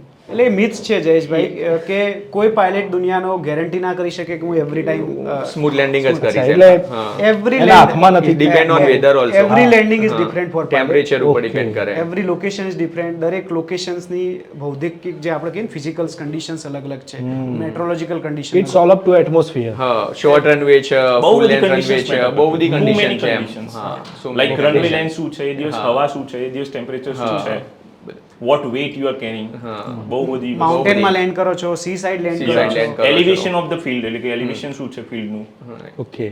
બહુ બધી ફેક્ટર્સ એમાં એફેક્ટ કરતા હોય. એટલે હાર્ડ લેન્ડિંગ થોડી થાય તો એનો મતલબ એવો નહીં કે પાયલટની ભૂલ હતી, પણ સર્ટેન સિચ્યુએશનમાં એવિએશનની હાર્ડ લેન્ડિંગ લેંગ્વેજમાં કહેવાય થાય. કે it's not about smooth or hard landing, it's about a safe landing. Safe landing. ટૂંકમાં લેન્ડ કરાય જ મોટી વાત છે. ના, ના, Safe safe landing. Landing, safe કે landing. જેનાથી બધાને aircraft ને કંઈ damage ના damage ના થાય ને પેસેન્જરને કંઈ અમારી ના થાય. ભાષામાં એટલે કે સિમ્પલ લેંગ્વેજમાં કહીએ ને કે નોર્મલ માણસને લો મેન લેંગ્વેજમાં સમજાવવાનું હોય તો એવું કે ભાઈ જો તમે લેન્ડ થયા પછી તમારા પગ પર ચાલી શકતા હોય ને તો એ સારું લેન્ડિંગ છે, અને એ લોકો જો એરક્રાફ્ટને ફરીથી યુઝ કરી શકતા હોય તો એ બેસ્ટ લેન્ડિંગ છે. ઓકે. બિલકુલ. અને બીજી એક સ્લોગન છે કે take off is optional but landing is Landing is mandatory. Take off હજી કરવું ના કરવું એ તમારા તમે જોડે વિચારી ચોઈસ શકો છે. Because you are on the ground. હા હા. પણ You એમાં have જ્યાં choice. પછી તો નીચે આવવું પછી લેન્ડ તો કરવાનું જ છે ગમે ત્યાં. No option. અને પર્ટિક્યુલરલી અમે વીઆઈપી ને ફ્લાય કરતા હોય ને એટલે અમારા બધા માટે શું ચેલેન્જીસ હોય કે જેટલો માણસ ઉપર જાય ને જેટલી એના જોડે એક્સ્ટ્રા સત્તા ને બધું હોય એટલે એમના અંદર ડર એક અલગ પ્રકારનો હોય. બિલકુલ. બરાબર. એટલે એમનો અને એજ બી એમની એક ગ્રુપમાં હોય એટલે એમનું ધ્યાન રાખવું, એમને સ્મૂથ રાઈડ આપવી. પણ હવે સમટાઈમ શું થઈ જાય કે તમારા હાથમાં નથી હોતી, કોઈ ચોઈસ નથી હોતી. અહીંયા બી વાદળું છે, ત્યાં બી છે, ત્યાં બી છે, એટલે તમારે એન્ટર કરવું જ પડે. એટલે સમટાઈમ અમે લોકો જસ્ટ પાયલટ જોક અપાર્ટ કહીએ કે ભાઈ ઘણીવાર થોડા ઝટકા આપવા જરૂરી છે, કારણ કે જે દિવસ રિયલમાં આપવાના આવે ને એ દિવસ ત્યારે લાગશે કે આ surprise pilot ના નું mood લાગે. ખરાબ છે. પેલા used to થઈ જાય સરપ્રાઈઝ ના લાગે એમ. એટલે એમને થોડા મેન્ટલી રેડી કરવા જરૂરી છે કે આટલો ઝટકો આવી શકે છે. હમણાં વચ્ચે એક વિડીયો જોયો મેં, ખબર નહીં કઈ કંપનીની ફ્લાઇટ હતી, આઈ થિંક સો દુબઈની હતી, અને બહુ વાદળાઓ સાથે અથડાઈને પેસેન્જર આમથી આમ થઈ ગયા ને. તો એ આમ નોર્મલ કહેવાય આવું કે કોઈક વાર જ આવું બનતું હોય? બહુ રેરલી Rarely બનતું બનતું હોય હોય છે. છે. રેરલી બનતું હોય છે કે કોઈ એવા ક્લાઉડના અંદર એરક્રાફ્ટ ઘૂસી જાય. અને આજકાલ શું થયું છે કે ગ્લોબલ પણ એનાથી કઈ વિમાન ક્રેશ ના, થાય ના, કે એવું crash કશું ના તો થાય, નહીં? crash ના થાય. ખાલી crash બસ ના થાય. અંદરની પોઝિશન જ ભયાનક ઉપર નીચે થઈ હા, શકે. થોડું ઉપર નીચે. બાકી અને એરક્રાફ્ટ એમાં બી- કેપેબલ જ હોય, અને એની જે એરફ્રેમ હોય ને એ ડિઝાઇન કરેલી હોય એ રીતે કે પ્રેશર મતલબ ટોલરેટ કરી શકે. એરક્રાફ્ટના અંદર શું હોય છે કે એવિએશનમાં ટેકનોલોજી ઇનોવેશન એટલા જબરજસ્ત હોય છે કે એવરી પાર્ટ એન્ડ એવરીથિંગ એની કન્ડિશન્સથી બી 10 ગણા એક્સ્ટ્રીમ લેવલ ઉપર ટેસ્ટેડ હોય છે એમ. એટલે અને જનરલી સમટાઈમ શું થાય છે કે ઘણા પેસેન્જર્સ કેપ્ટનના પ્રોટોકોલ ફોલો નથી કરતા. સીટ Seat બેલ્ટ belt લગાવ્યો હોય belts. તો એર હોસ્ટેસ જાય એટલે કાઢી નાખે સૌથી વધારે તો ગુજરાતી લોકો જ નહીં ફોલો કરતા હોય. હા, true. અને હા એટલે જનરલી કેવું હોય કે પેસેન્જર્સ આર નોટ ટેકિંગ એ લોકો કેબિન ક્રૂને એટલું સિરિયસલી લેતા પણ લેતા નથી હોતા. એ આપણી હેલ્પ કરવા માટે છે ત્યાં આગળ. તો એમના ઇન્સ્ટ્રક્શન્સ ને થોડું મજાક follow ના ઉડાવતા હોય કરે. flight હા, માં. એવું થતું. કારણ કે ફર્સ્ટ ટાઈમ ફ્લાયર છે અથવા સેકન્ડ ટાઈમ ફ્લાયર છે એમના માટે આ વસ્તુ મેન્ડેટરી કે નેસેસિટી નથી. હવે ધીરે ધીરે તમે ફ્લાઇટો જેટલું ટ્રાવેલ કરો એટલું એજ્યુકેશન તમારું વધતું જાય કે now I have to travel in this way આમ and India is just started. હવે લોકો આમ આદમી બી ફ્લાય કરવાનું ચાલુ કર્યું છે એટલે એ ધીરે ધીરે લોકોમાં અવેરનેસ આવે. આવી જશે. Awareness આવે બિલકુલ. છે. અને આવી રહી છે, ખાસો ચેન્જીસ મળી રહ્યા છે એમ જોવા માટે. તો તમે જે ફ્લાય કરો છો એ કયા ટાઈપના પ્લેન કે એવું હોય, અને જે પ્રાઇવેટ કંપની પાસે હોય એમાં શું ડિફરન્સ હોય? હેલિકોપ્ટરમાં શું નહીં, ડિફરન્સ એરક્રાફ્ટ બધા સરખા જ હોય. મતલબ પ્રાઇવેટ હોય વેધર કે પછી ગવર્મેન્ટ હોય કે એરલાઇન્સ ના હોય. મતલબ એરલાઇન્સ જોડે બી જે એરક્રાફ્ટ છે પ્રાઇવેટમાં બી હોય, આઈ મીન કોર્પોરેટમાં બી. Okay. એટલે એમાં એ ફરક ના હોય. ડિપેન્ડ કરે છે કે કે કયા પર્પઝ માટે એરક્રાફ્ટ યુઝ થયું, કેટલા પેસેન્જર માટે યુઝ થાય છે. પણ હેલિકોપ્ટર ઇઝ ડિફરન્ટ. હેલિકોપ્ટર માટેના પાયલટ અલગ હોય? હા, એની આમાં training થોડી simple અલગ આવે. રીતે કહું છું કે GSRT છે બસ ચલાવે છે. બસ એટલે તમે સમજી લો એરલાઇન્સ થઈ ગઈ, બરાબર. પછી તમે તમારી પ્રાઇવેટ કાર લઈને ઇનોવા અથવા ક્રેટા લઈને નીકળો છો, એ તમારા પર્સનલ મોડલ્સ થઈ ગયા. એટલે જ્યાં એરબસ ને બોઈંગ એરક્રાફ્ટ જેમાં તમે જાઓ છો ઇટ્સ લાઈક અ બસ, અને aircraft which we are flying it's like a Innova અને ક્રેટા એમ. અને ઘણી વખત લોકો પોતાની કેરાવાન બી રાખતા હોય છે, એ બી બસ છે બટ એ પ્રાઇવેટ છે, પર્સનલ યુઝ માટે. ઓકે. એટલે એરક્રાફ્ટમાં બી બહુ ડિફરન્ટ મોડલ્સ છે, ડિફરન્ટ મેન્યુફેક્ચરર છે. હવે તમે અમેરિકન ટેકનોલોજી બોઈંગનો લો તો ડિફરન્ટ છે, એરબસ ટેકનોલોજી યુરોપિયન કરતે. એરક્રાફ્ટ જ છે, બહારથી તમને સેમ લાગે but inside it's completely different. જે કોકપિટની ટેકનોલોજી તો ધારો કે તમારે કોઈ ડિફરન્ટ ફ્લાય કરવાનું થાય તો એના માટે તો એની તમારે આખી training ટ્રેનિંગ કરે. એની ટ્રેનિંગ અલગથી લેવી પડે. એક વર્ષની ટ્રેનિંગ હોય એના પર. એક ટ્રેનિંગ નોર્મલ લેવી ને કે એના પર પ્રોફિશિયન્ટ થવું. એટલે જ્યાં સુધી તમે પ્રોફિશિયન્ટ ના થાવ ત્યાં સુધી. તો આપણે અહીંયા અને ગુજરાતમાં એ લોકો બી આવે, એરક્રાફ્ટ મોટું નાનું એવું કશું ના હોય, કોઈ બી એરક્રાફ્ટ ચેન્જ કરે એટલે એની આખી ટ્રેનિંગ ફરીથી ઝીરોથી સ્ટાર્ટ થાય. ઓકે. આપણે ગુજરાતમાં અત્યારે જે તમે જે ફ્લાય કરો છો એ મેજર કઈ કંપનીના છે એરક્રાફ્ટ? જે હું ફ્લાય કરું છે બોમ્બાર્ડિયર છે, કેનેડિયન મેન્યુફેક્ચરર છે, જે સરકારે નવું લીધું હતું. જેટ એરક્રાફ્ટ છે. પછી વિપુલભાઈ ફ્લાય કરે છે એ બીચક્રાફ્ટ છે, અમેરિકન મેડ છે. અમેરિકન મેડ છે. હું ફ્લાય કરું છું એ બી સેમ બીચક્રાફ્ટ નું છે, એ બી અમેરિકન મેડ છે. અમેરિકન મેડ છે. ઓકે. તો તમે જે ત્રણ અલગ અલગ કરો છો એ તમે ત્રણેય ફ્લાય કરી શકો કે એના માટે અલગ શીખવું પડે? નહીં, એટલે જેમ કે અમે બંને તો અત્યારે સેમ જ કરીએ છીએ. Same કરીએ છીએ. વિશાલભાઈને પહેલા એના ઉપર ફ્લાઇંગ કર્યું હતું, પછી એના ઉપર ચેલેન્જર ઉપર ટાઈપ ચેલેન્જરનું ચેન્જ થઈ તો ગયું. પછી એને એના ઉપર હવે હું એનાથી આનું આ એરક્રાફ્ટ ફ્લાય કરવું હોય તો મારે ફરીથી પાછી ટ્રેનિંગ કરવી પડે પાછી. એક વર્ષ માટે? ના પણ સર્ટેન ઓછી બીકોઝ ઓછી ઓલરેડી એના ઉપર એનું training experience કરવી પડે છે. ટૂંકમાં. કલાકો માટે. હા, કલાકોમાં? કારણ કે લેન્ડિંગ પરસેપ્શન ચેન્જ થઈ જાય ને. કોઈની હાઈટ 5 ફૂટ ઉપર કોકપીટ હોય, કોઈનું 10 ફીટ પર હોય, કોઈનું 25 પછી ફીટ તમે વસ્તુઓ સર્ટેન ભૂલી ગયા હોય, તમને Cockpit યુઝ ટુ ના ના interiors હોય, change થઈ એપરન ચેન્જ થઈ જાય બધું. ગાડીના મોડલ જેવું છે? Scanning Yes. તમારું ટોટલી ડિફરન્ટ થઈ જાય બીકોઝ ઇન્સ્ટ્રુમેન્ટ અલગ બધું ઓકે. હોય. પણ ઓલ ઓવર ધ વર્લ્ડ એવિએશનની અમને સૌથી વધારે મજા શું આવે છે કે બહુ ડિફાઇન ઇન્ડસ્ટ્રી છે. મતલબ જે પ્રોટોકોલ ઇન્ડિયામાં હશે એ જ અમેરિકામાં હશે ને એ જ ઓસ્ટ્રેલિયામાં હશે, entire world હા, એક જ. entire world. Zero deviation. Even the language will be same. બધા એક જ લેંગ્વેજમાં બોલતા હશે. એટલે કે ઓસ્ટ્રેલિયન પાયલટ આવે, યુરોપિયન પાયલટ આવે, ઇન્ડિયન પાયલટ આવે, જેપનીઝ પાયલટ આવે. દુનિયાના કોઈ પણ ખૂણામાં એ બધા એક જ લેંગ્વેજ બોલતા હોય, જેથી કંઈ બધાને સમજાય કે શું થઈ રહ્યું કારણ છે. કે Communication aircraft એક કન્ટ્રીથી બીજી કન્ટ્રી રેગ્યુલર ફ્લાય કરે છે ને, એટલે કોમન પ્લેટફોર્મ હોવું બહુ જરૂરી છે. કમ્યુનિકેશન સ્કિલ બહુ પાવરફુલ હોવી જોઈએ. હા, પાવરફુલ ઇન ધ સેન્સ કે બેઝિક અને જે પ્લસ ટર્મિનોલોજી છે ને એ તમને આવડી જોઈએ મેઇન. તો આટલા વર્ષની જર્નીમાં એવા કોઈ આમ ડરાવના અનુભવો થયા છે એવું કે ભાઈ લોકોને એવું ના લાગવું જોઈએ કે ભાઈ પાયલોટની લાઈફ તો એકદમ ઇઝી ગોઈંગ છે, કોઈ એવી વાસ્તવિકતા કે ભાઈ ના આવું પણ બન્યું તમારી સાથે? એટલે દરેકના જોડે બનતું હોય છે પોતપોતાના લેવલ પર, ખાસ કરીને વેધર વાઇઝ બનતું હોય કે એવા વેધરમાં તમે ફસાઈ જાઓ કે મતલબ કે ત્યાં તમને આમ યુનિક એક્સપિરિયન્સ થાય કે હવે શું થશે નેક્સ્ટ ટાઈમ. એવો કોઈ એક્ઝામ્પલ કે તમને ખરેખર આમ ભય થયો હોય કે યાર હવે શું કરીશું એમ? મને 2-3 થયા કે એક વખત શિલોંગથી હું ટેક ઓફ કરતો હતો, પછી એક વખત આપણે નૈનીતાલના જોડે પંથનગર એરપોર્ટ છે ત્યાંથી, અત્યારે તમે એપ્રિલમાં જોયું હશે ને તો અત્યારે તુફાન ને થંડરસ્ટોર્મ આવે ખાલી અડધો કલાક માટે જ આવે એમ, આંધી તુફાન ને એવું બધું. એટલે દિલ્હી સાઈડ બી પ્રી મોન્સૂન એક્ટિવિટીઝ બહુ જ હોય, એટલે એવામાં બસ એરક્રાફ્ટ ફ્લાય કરતું હોય, વેધર રડાર ઉપર કંઈ પેન્ટ ના થતું હોય, અને સડનલી એક એવું વાદળું આવે કે આખું એરક્રાફ્ટને આમ કરી નાખે, અને જો તમે એ સમયે રિએક્ટ ના કર્યું તો પછી એરક્રાફ્ટ ઉલટું થઈને સ્પિનમાં જઈને ક્રેશ બી થઈ શકે. પછી સમટાઈમ અહીંયા અમદાવાદમાં એવા અનુભવ થયા કે એટલો હેવી રેન, એટલી હેવી રેન કે તમને રનવેના ઉપર આવીને બી રનવેનું નીચે દેખાય ના કે શું છે આમ તેમ. એટલે પછી તમે લેન્ડિંગ એબોર્ટ કરો, ગો રાઉન્ડ કરો, થોડી વાર વેઇટ કરો, એટલીસ્ટ અડધો 40-50 મિનિટ વેઇટ કરવાનો એટલે પછી ઉપર જ ફરે ઉપર રાઉન્ડ મારવાના. ઘણી વાર શું થાય કે તમે તો ડરી ગયા પણ તમારા પેસેન્જર બી જોડે ડરી ગયા એનો, એટલે એમને મેનેજ કરવા. હા, એ ઘણીવાર મારા 1-2 વીઆઈપી જોડે એવો અનુભવ થયો છે. ફ્યુલ પણ કેલ્ક્યુલેશન્સ હોય ને. પછી એઝ વિપુલભાઈ સેડ કે એવું નહીં કે તમે ત્યાં 2-4-5 કલાક જ ફરતા રહો, ફ્યુલ બી તમારા ફ્યુલ બી તો તમારે કેલ્ક્યુલેટ કરવું પડે કે ભાઈ હવે ત્યાં આગળ કેટલુંક છે હોલ્ડ કરવા માટે ફ્યુલ બી તો જોઈએ ને. એટલે ઘણા એવા વસ્તુઓ રહે, પણ જો તમને રાઈટ ટ્રેનિંગ અથવા રાઈટ સ્કિલ હોય તો, અને તમારું કોન્સન્ટ્રેશન એ સમય, અને જો તમે ફ્લાઇંગ એવું છે, ઇટ્સ ઓલ અબાઉટ કોન્ફિડન્સ. જો તમે ડરી ગયા ને તો ગયા. હા, દીપ્તેશભાઈ તમને કોઈ એવો અનુભવ? મને 2-3 થયેલા છે. યુએસમાં 2 વાર થયો તો અહીંયા આગળ એક વાર તો મને યાદ છે કે અમે રાયપુર જતા હતા, મેડિકલ ફ્લાઇટ હતી, પેશન્ટને ત્યાંથી લિફ્ટ કરવાનું હતું અને બોમ્બે લાવવાનું હતું. એમાં બી એવું હતું કે જુલાઈમાં હતું, તો જુલાઈમાં તો ત્યાં મોન્સૂન, હા, રાયપુર, નાગપુર એ સાઈડ બહુ જબરજસ્ત વેધર હોય છે. તો લેન્ડિંગ વખતે એટલું જબરજસ્ત ટર્બ્યુલન્સ બી હતું અને ઇટ્સ કાઇન્ડ ઓફ થંડરસ્ટોર્મ બી હતું. થંડરસ્ટોર્મ અમારાથી અહેડ હતું, પણ થંડરસ્ટોર્મની ઇફેક્ટ તમને સર્ટેન ડિસ્ટન્સમાં જાય છે. તો અમે લોકો પાછળ ડૉક્ટર બેઠો હતો, બિકોઝ અમારે ત્યાં જઈને પછી પેશન્ટને લાવવાનું હતું. તો ડૉક્ટર એટલો બધો ગભરાઈ ગયેલો કે આગળ આવી ગયો કોકપીટમાં, કે સાહેબ લેન્ડ નહીં કરું. શાંતિ રાખો, આપણે લેન્ડ, આપણે બીજા રનવે ઉપર જતા રહીએ. પછી અમે શું કર્યું, ડાઉનવિન્ડમાં હતા, લેન્ડિંગ કરવાની તૈયાર, પણ એરક્રાફ્ટ મેનેજ જ નહોતું થતું, બિલકુલ ઓટો પાયલટ ડિસ્કનેક્ટ થઈ જતું.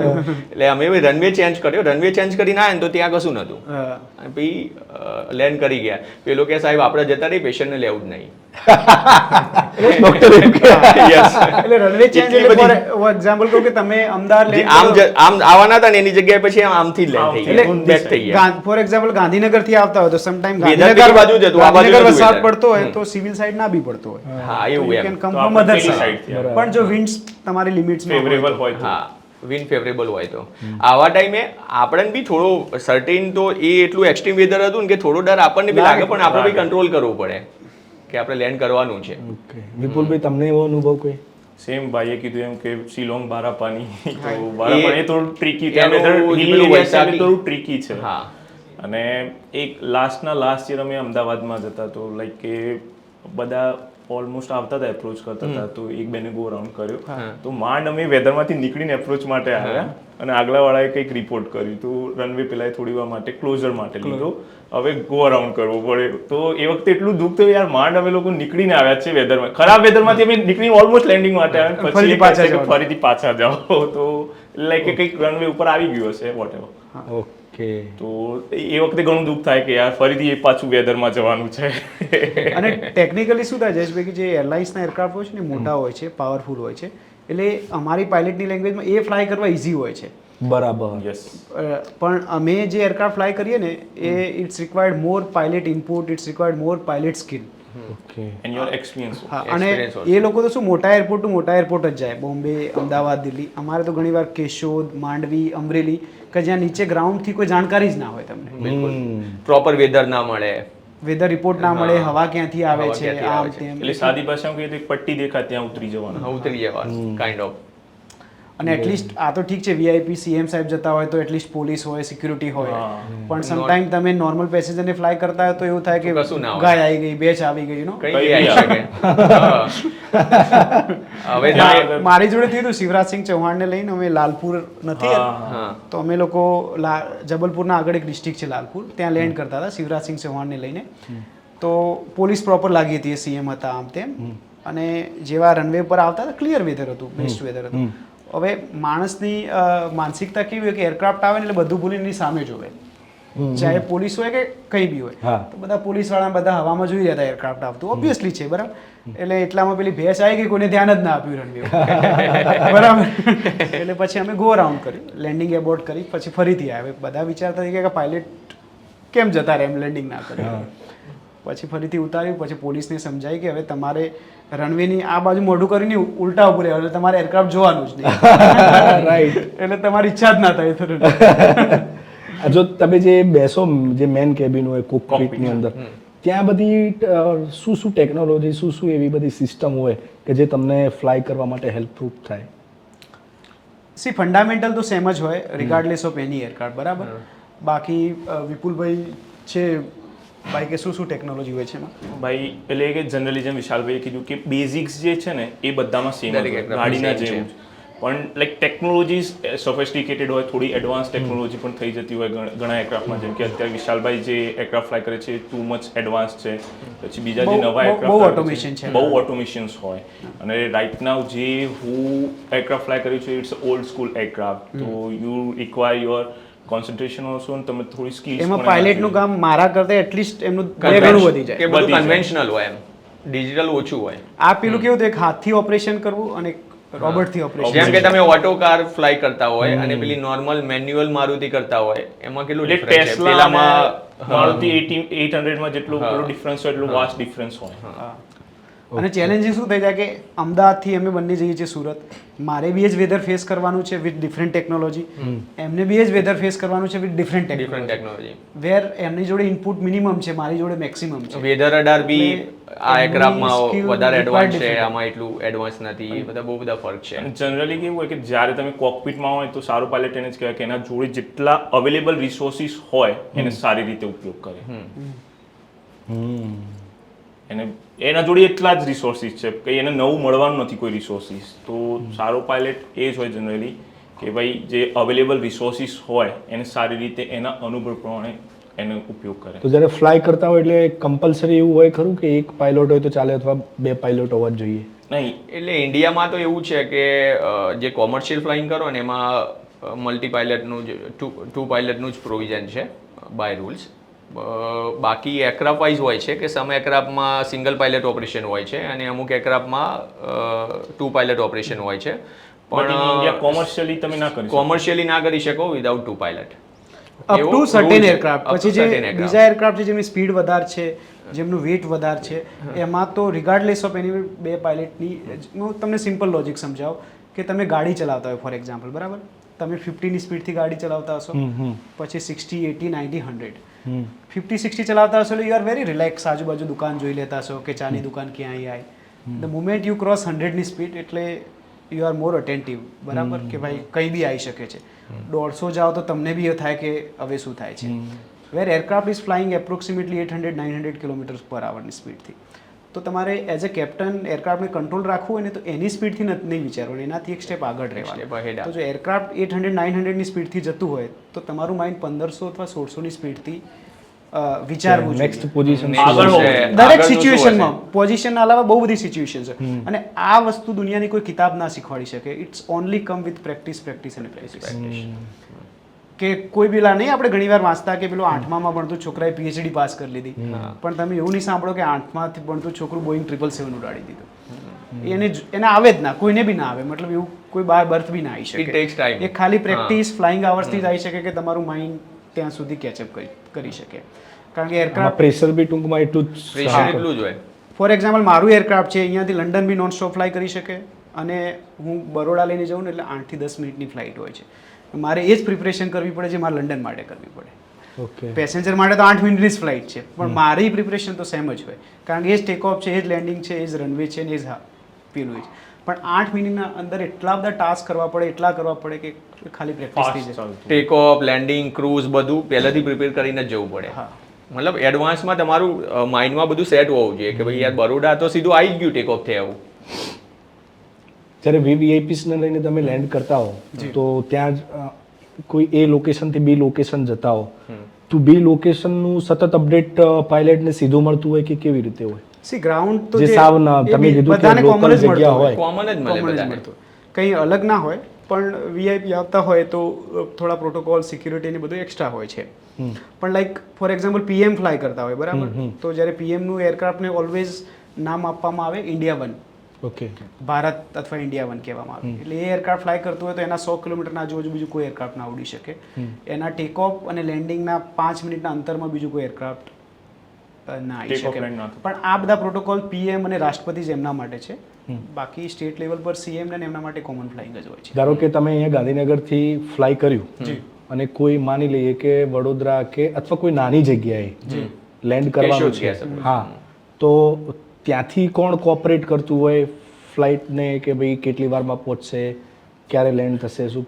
એટલે એમાં અમારો અહીં ઓપરેશનનો સ્ટાફ હોય અચ્છા. પ્લસ એમના ત્યાં આગળ પ્રોટોકોલ્સ વાળા હોય એ કોન્ટેક્ટમાં હોય, એટલે એ લોકો ઇન્ફોર્મેશન એક્સચેન્જ કરતા હોય કે કેટલા વાગે આવશે, કારણ કે ત્યાં પોલીસ બી હોય, રેવન્યુ વાળા હોય, બીજા બધા કલેક્ટર ને બધા હોય, એટલે ઇન્ફોર્મેશન અમારા ફ્લાઇટ કે ઓપરેશન ડિપાર્ટમેન્ટમાંથી ત્યાંથી મળે. મારે એ સમજવું કે ત્યાંથી ગ્રાઉન્ડથી સીધું એરક્રાફ્ટની અંદર તો અપ ટુ સર્ટન લેવલ સુધી હોય, પણ આમાં શું હોય કે ટેકનિકલી અમારે એક ફ્લાઇટ પ્લાન ફાઇલ કરવો પડે.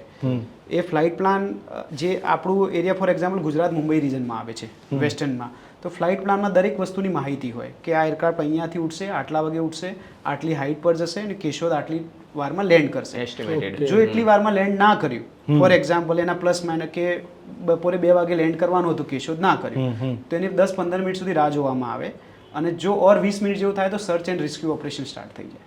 ઓકે, આ વસ્તુ સમજવી હતી. અને એક કંટ્રોલર બીજા કંટ્રોલરને આપતો જાય. આપતો જાય. પણ એ ટેક ઓફ થયા પછી મતલબ હા. એકવાર ટેક ઓફ થઈ ગયું ને પછી જો તમે લેન્ડ ના થયા ને વિધિન 30 મિનિટ્સમાં જે ETA હોય તમારો, તો પછી સર્ચ એન્ડ રેસ્ક્યુ ઓપરેશન એટલે એના બીજા બધા પ્રોટોકોલ્સ સ્ટાર્ટ થાય, પ્રોટોકોલ ફોલો કરવાના પછી. એવી કોઈ ટેકનોલોજી છે કે એરક્રાફ્ટ ફ્લાય થતું હોય તો નીચેની જે કંટ્રોલની જે ટીમ હોય એ લોકોને સતત જીપીએસ હા, એ તો મળતું હોય કે આપણે flight નહીં, એ તો આવે જ, તમને સ્કોપ કોડ આપ્યો હોય, એ સ્કોપ કોડના હિસાબથી તમારું જે ટ્રાન્સપોન્ડર હોય ને એમાં એના રડારમાં તો બતાવતું જ હોય. એટલે મોસ્ટલી તમે કંટ્રોલ ઇન્ડિયામાં મોસ્ટલી બધે કંટ્રોલ એન્વાયરમેન્ટ છે, તમારું કંટ્રોલર જોડે એના રડારમાં બતાવે, પ્લસ તમારા આરટીમાં બી તમે કોન્ટેક્ટમાં હોય, પણ સર્ટેન એરિયામાં હોય અને સર્ટેન હાઇટ ઉપર તમે છે ને લો ઓલ્ટિટ્યુડ ઉપર તમે રડારમાં ના આવો અને ત્યાં કંટ્રોલર બી ના હોય, તો એ ટાઈમે ખાલી આ વસ્તુ થઈ શકે એમ. બાકી અધરવાઇઝ તો તમે ખ્યાલ હોય કે આ ફ્લાઇટ અહીંયા રડાર પહોંચી કંટ્રોલર જોડે જાય. હોય જ કોન્ટેક્ટમાં એવરીથિંગ. પાયલટની હેલ્થને લઈને તમારું શું માનવું છે? હેલ્થ કેવી હોવી જોઈએ એને લઈને કોઈ રૂલ્સ રેગ્યુલેશન? કેટલા કલાક એક ફ્લાઇંગમાં કેટલા અવર્સ સુધી ફ્લાય કરવું જોઈએ? ચાલુ ફ્લાઇંગમાં ઊંઘ આવે તો શું કરવાનું? ડિફાઇન છે એ બહુ વેલ ડિફાઇન છે. Well defined છે. આમાં એવું નહીં આપણે ગાડી જેવું નહીં કે મેં આજ 12 કલાક ગાડી ચલાવી લીધી, કાલ 14 કલાક ચલાવી લીધી. ઇવન તમે સિંગલ મિનિટ બી વાયલેટ ના કરી શકો. અમારે વીકમાં કેટલા કલાક ફ્લાઇંગ કરી શકીએ, મહિનામાં કેટલા કરી શકીએ અને વર્ષમાં કેટલા કરી શકીએ, વેલ ડિફાઇન છે. તમે એને બિલકુલ બી ક્રોસ ના કરી શકો. જો ક્રોસ કરો તો you will come under the વાયલેશન.